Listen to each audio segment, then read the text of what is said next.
In part, the interesting thing about silence, I went to the Baptist week. Sorry, old Baptist, but perfectly nice people, I'm sure. But I mean, it's sort of moseyed into the service. People milling about everywhere, playing on a guitar, and did a few hallelujahs, and oh God, please.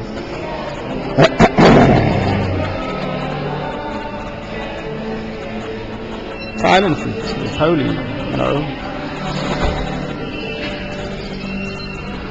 I know a bit about the Benedictine monks too, and someone, a Benedictine oblate, so that's like a lay monk.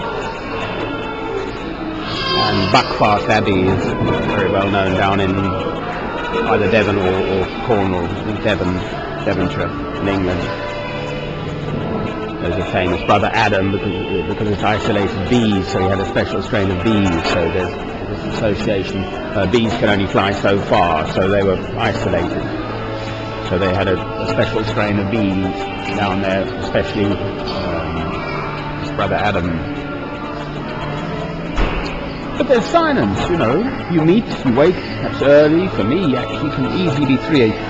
There's something in Benedictines, you pray at 3, 6, 9, 12, 3, 6, 9, 7 times a day, and that's a bit onerous. But I'm very often up at 3 a.m. and there's silence, and you eat in silence.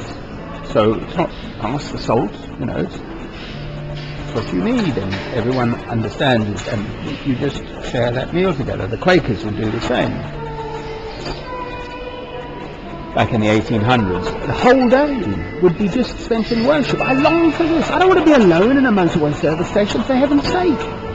I want to be with my fellow Christians. So you meet for worship, which could be silent. So, let's say from 10 to 12, or from 8. I'm up at 3, so, the sooner the better. But formal worship from 10 to 12, and then you meet, so 12 to 2. Commune together, bring food, that's 12 to 2, and then worship again. Tea time, but just being together, spending the whole day in love, and concluding with an evening, and the children are taken away, the whole family comes. I mean, I know what happens.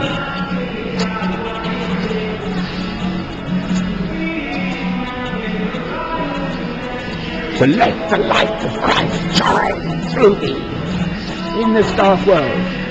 I'll happily sit through the whole thing. All you need to know are the Lord's Prayer and the 2 commandments. So love God, love your neighbour as yourself, and that's it. You don't need to study the Bible and study. We know what love is. On Radio 4 there's a morning service, and the priest is from Oxford, one of the colleges in Oxford, talking of Christian unity. Fine. But if someone is naughty, if a child is naughty, the loving thing to do is not agree with their naughtiness. It's to find a way of letting them know what they've done is wrong. If the adults behave in a wrong manner, then the same applies. I mean, it is so blatantly, glaringly obvious. With my church, the Church of England, they basically sanction and condone the killing that Britain has perpetrated in Iraq for oil. So what do? Sit there and say, yes, say all the holies and hours and sing the hymns and take communion and agree with it. And go out and how can I let my light shine if I've agreed with that, if I've sat in with them? Yes, I go and I talk to them. They know I'm around, here in Stone, St Michael and Woolfat. Oh yes they do. And the same for the Roman Catholics, only they've been at it longer, so they're even bigger hypocrites. All sorts of reasons. Too long to mention here. So no, I will not take communion with them. Certainly not. But that means I tend to be in,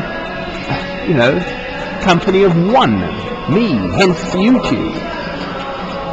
This could be potentially seen by anyone all around the world. Let's see if I can get this right this time. See if I fit in yet. Getting there.